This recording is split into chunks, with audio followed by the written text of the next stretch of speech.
Hello viewers, welcome to Lakshmi Telugu అమ్మాయి. ఇవాళ నేను వచ్చేసాను మీ ముందుకు ఒక సూపర్ వీడియో తోటి. అదేంటి అంటే మన తెలుగు వాళ్ళందరూ ఎంతో ఇష్టంగా అమ్మని ఎంత ఇష్టపడతారో అంతకంటే ఎక్కువగా ఇష్టపడేటటువంటి ఆవకాయ అండి. ఇందులో నేను ఈ వర్డ్ యూజ్ చేయడానికి ఏం మాత్రం అతిశయోక్తి కాదు అనుకుంటున్నాను. ఎందుకు అంటే అంత విశిష్టమైనటువంటిది మన తెలుగు ఊరగాయ. సో మరి ఈ పచ్చళ్ళ కాలంలో నేను ఇప్పుడు మీకు ఆల్రెడీ ఒక వీడియో చూపించేశాను. అదేంటంటే నువ్వుల ఆవకాయ చూపించాను. ఇప్పుడు వచ్చేసి అల్లం ఆవకాయ చూపించబోతున్నాను. మరి ఈ అల్లం ఆవకాయ ఎలా పెట్టాలి ఏంటి నేర్చుకోవడానికి మీరందరూ సిద్ధంగా ఉన్నారంటే కనుక చూపించడానికి నేను సిద్ధంగా ఉన్నాను. మరి చూసే ముందు కొత్తగా నా ఛానల్ చూస్తున్న వాళ్ళందరూ కూడా సబ్స్క్రైబ్ చేయడం మాత్రం మర్చిపోకండి. మీ ఫ్రెండ్స్ అండ్ ఫ్యామిలీ మెంబర్స్ అందరికీ కూడా షేర్ చేయండి. అలాగే ఈ వీడియోని స్కిప్ చేయకుండా ఎండింగ్ వరకు చూడండి. అప్పుడే మీకు రెసిపీ సూపర్గా క్లియర్గా అర్థమవుతుంది. మీరు కూడా ఎంచక్క ఆవకాయని మీరు ఇంట్లో పెట్టుకోవచ్చు. చూడండి, ఇక్కడ నేను ముందుగా మామిడికాయలు కడిగి ముక్కలు చేసి ఉంచుకున్నాను. అండ్ అలాగే కావాల్సినటువంటి ఎల్లిపాయలని కూడా ఒలిచి పక్కన ఉంచుకున్నాను. ఇక్కడ చూడండి, ఇది వచ్చేసి నాకు కర్డ్ బకెట్ అండి. మనము పెరుగు తెచ్చుకుంటాం కదా, 10 కిలోల పెరుగు బకెట్ అనమాట. యాక్చువల్లీ ఏంటంటే డైరెక్ట్ జాడీలో పెడితే మళ్ళీ మనం 3వ రోజు కలుపుకోవడానికి ఇబ్బంది అవుతుంది. సో అందుకని చెప్పేసి నేను ఈ బకెట్లో కలుపుకుంటున్నాను. ఇదనుకోండి ప్లాస్టిక్ బకెట్ కాబట్టి కలిపేసి అందులోనే వదిలేయచ్చు. సో అందుకని చెప్పేసి ఇందులో కలుపుతున్నాను. అదే మనం బౌల్లో కలిపామనుకోండి, బౌల్లో కలపాలి, మళ్ళీ ఇంకో దాంట్లో తీసి పెట్టాలి, దాని నుంచి ఇంకో దాంట్లో పెట్టాలి, అంతా ఎందుకని చెప్పేసి ఇది తీసుకున్నాను అనమాట. సో చూడండి, ఇక్కడ వచ్చేసి నేను ఫస్ట్ ముక్కలు తీసుకున్నాను. ముక్కలలో కారం పొడి వేసుకున్నాను. యాక్చువల్లీ నేను ఇప్పుడు మీకు ఎవరికి ఇప్పుడు కొలతలు అన్నీ చెప్పట్లేదండి. ఎందుకు అంటే అందరూ ఒకేలా చేయరు కదా. కొంతమంది కిలో పెడతారు, కొంతమంది 2 కిలోలు పెడతారు. కాబట్టి సో ఎవరికి నచ్చినంత పచ్చడి వాళ్ళు పెట్టుకుంటారు కాబట్టి మనం కొలతలు చెప్పకూడదు. బట్ ఒక చిన్న క్లూ మాత్రం ఇవ్వగలనండి. మనం ఎప్పుడైనా సరే ముక్కలు కిలో తీసుకుంటే దానికి 4వ వంతు ఈ కారం కానివ్వండి, అల్లం ఎల్లిగడ్డ కానివ్వండి, ఆవపిండి కానివ్వండి తీసుకోవాలి. ఇప్పుడు వచ్చేసి నేను ఆవపిండి పోసుకున్నాను. ఈ ఆవపిండి వచ్చేసి పచ్చి ఆవాలు మిక్సీ చేసి వేసుకున్నానండి. తర్వాత సాల్ట్ కూడా అంతే, మనం తీసుకున్న ముక్కలలో 4వ వంతు సాల్ట్ వేసుకోవాలి. ఒకవేళ మనకి సరిపోకపోతే కనుక మళ్ళీ మనం 3వ రోజు కలుపుతాం కదా, అప్పుడు 3వ రోజు కలుపుకున్నప్పుడు టేస్ట్ చూసుకొని మళ్ళీ కలుపుకోవచ్చు అనమాట, ప్రాబ్లం లేదు. ఇక్కడ వచ్చేసి చూడండి, నేను మెంతులు వేయించి పొడి చేసి ఉంచుకున్నాను. ఆ పొడి వేస్తున్నాను, 1 స్పూన్ అనమాట. సరిపోతుంది మనకి, 1 స్పూన్ సరిపోతుంది మెంతిపిండి. తర్వాత ఇందులో మనం జీలకర్ర పొడి వేసుకోవాలి. జీలకర్ర పొడి కూడా 1 స్పూన్ వేసుకుంటున్నానండి. ఇప్పుడు ఇవన్నీ కూడా కలుపుకోవాలి. ఇక్కడ చూడండి, అల్లం వెల్లుల్లి పేస్ట్ కూడా తీసుకున్నాను. 4వ వంతు నేను తీసుకున్న ముక్కలకి 4వ వంతు అల్లం వెల్లుల్లి పేస్ట్.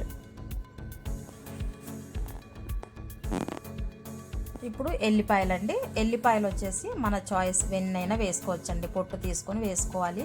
ఈ పచ్చట్లో ఊరిన ఎల్లిపాయలు సూపర్గా ఉంటాయండి టేస్ట్. నాకైతే చాలా ఇష్టం అవి. సో అందుకే నేను కొంచెం ఎక్కువగానే వేసుకున్నాను. అందులో క్వాంటిటీ అనేది ఏముండదండి, ఎల్లిపాయలు మన ఇష్టం ఎంతైనా వేసుకోవచ్చు. ఇప్పుడు ఇవన్నీ కూడా మసాలా అంతా కూడా ముక్కలకు పట్టేలాగా ఎక్కడ ఉండలు లేకుండా కలుపుకోవాలి. ఉండలు లేకుండా అంతా కూడా సమానంగా ముక్కలకు పట్టేలాగా కలుపుకోవాలి. ఒక కడాయిలో వచ్చేసి ఆయిల్ వేసుకొని నువ్వుపప్పు నూనె అండి. నేను పచ్చళ్ళకి ఎప్పుడు నువ్వుపప్పు నూనె వాడతాను, పల్లి నూనె వాడను. ఒకవేళ మీకు నువ్వుపప్పు నూనె ఇష్టం లేకపోతే పల్లి నూనె కూడా వాడుకోవచ్చు, ఎవరి ఇష్టం వాళ్ళది. నేను నువ్వుపప్పు నూనె వేడి చేసి అందులో ఆవాలు వేసి వేయించి పక్కన పెట్టుకున్నాను. ఈ చల్లారేలోపు మనం ఈ మిక్స్ కలుపుకోవాలన్నమాట. ఎందుకంటే చల్లారడానికి టైం పడుతుంది. వేడి నూనె అస్సలు పోయకూడదు, చల్లారిన తర్వాతే పోయాలి. చూడండి, నూనె చల్లారిపోయింది కదా. ఇప్పుడు ఇందులో వేసుకొని మొత్తం అంతా కూడా కలుపుకోవాలి. ఆయిల్ వచ్చేసి మనం తీసుకున్న ముక్కలకి సగం వేసుకోవాలి. మనం కిలో తీసుకుంటే 1/2 కిలో ఆయిల్ వేసుకోవాలి.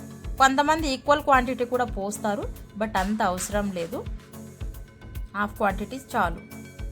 మసాలాలన్నీ కూడా మనం 4వ వంతు తీసుకుంటాము. ఒక ఆయిల్ మాత్రం 1/2 క్వాంటిటీ తీసుకోవాలి. ఇదంతా కూడా కలుపుకొని ఒక 3 రోజుల పాటు దీన్ని మూత పెట్టి పక్కన పెట్టేసుకోవాలండి. అప్పుడేమవుతుందంటే మనకి ఇది 3వ రోజుకి మొత్తం ఆయిల్ అంతా కూడా తేలుతుందనమాట పైకి. ఇదంతా కూడా మనం మసాలా అంతా పట్టేలాగా కలిపితే అంతా డ్రై పొడిగా ఉంటుంది కలిపినప్పుడు. ఇది 3వ రోజుకి మంచిగా ఊరి మసాలా అంతా కూడా ఉప్పు కారం ముక్కలకు పడుతుంది. అప్పుడు టేస్ట్ కూడా బాగుంటుంది, ఆయిల్ అంతా కూడా పైకి వచ్చేస్తుంది. ఇలా కలిపిన తర్వాత అంతా నీట్గా కలుపుకొని మూత పెట్టేసుకోవాలండి.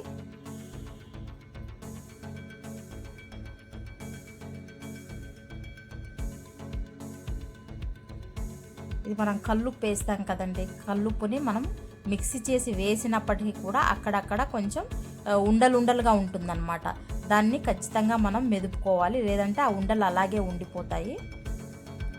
మొత్తం కలిపేసుకుని మూత పెట్టేసుకుందాము. ఇప్పుడు చూడండి, 3వ రోజు తీసేటప్పటికి ఎలా వస్తుందో చూడండి. మూడో రోజు మనం మూత ఓపెన్ చేసేటప్పటికే ఇలా ఆయిల్ అంతా కూడా పైకి వచ్చింది. ఇప్పుడు మనం దీన్ని తీసి జాడీలో పెట్టుకోవాలి. వావ్, సూపర్గా ఉంది కదా చూడండి. ఒక్కసారి అంతా కూడా కింది నుంచి మొత్తం అంతా కలుపుకోవాలి, ఎందుకంటే మసాలా అంతా కింద ఉండిపోతుంది కదా ఆయిల్ పైకి వచ్చినప్పుడు. సో అదంతా కూడా ఒక్కసారి మంచిగా కింది నుంచి అంతా పైకి కలుపుకొని దీన్ని మనం తీసుకొని జాడీలో పెట్టుకోవాలి. జాడీ ఎప్పుడైనా సరే నీట్గా ఉండాలండి, ఎలాంటి తడి లేకుండా పొడిగా ఉండాలి. మీరు ఒకవేళ క్లీన్ చేసి కడిగితే కూడా ఎండలో ఆరబెట్టండి. బాగా ఆరిన తర్వాతనే ఒక్కసారి క్లాత్తో తుడుచుకుని అప్పుడు జాడీలో ఈ పచ్చడి వేసుకోవాలి. ఎప్పుడు పడితే అప్పుడు పచ్చళ్ళు ముట్టుకొనివ్వరండి మన పెద్దవాళ్ళు.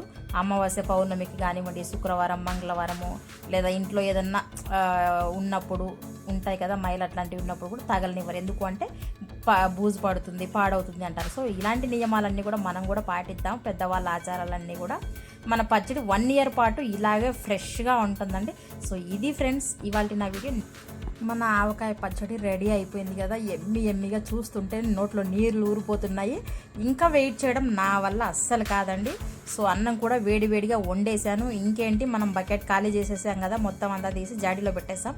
ఇప్పుడు ఆ బకెట్లో వేడి అన్నం. యాక్చువల్లీ ఏంటి అంటే మా అమ్మమ్మ చిన్నప్పుడు అలా కలిపిన గిన్నె ఉంటుంది కదా, అదే గిన్నెలో వేసి ఇంత నెయ్యి వేసేసి వేడిగా తినిపించేదనమాట. బట్ ఇప్పుడు మనకి గిన్నె లేదు, బకెట్లోనే కలిపాం కాబట్టి అదే బకెట్లో వేసుకొని తినేద్దాం. ముందుగా మన జాడికి ఇలా ఒక క్లాత్ అనేది కట్టేసేసి ముందు పక్కన పెట్టేద్దాం దాన్ని. ఇప్పుడు ఈ బకెట్లో వేడి అన్నం వేసుకొని తింటే ఉంటుంది నా స్వామి రంగా.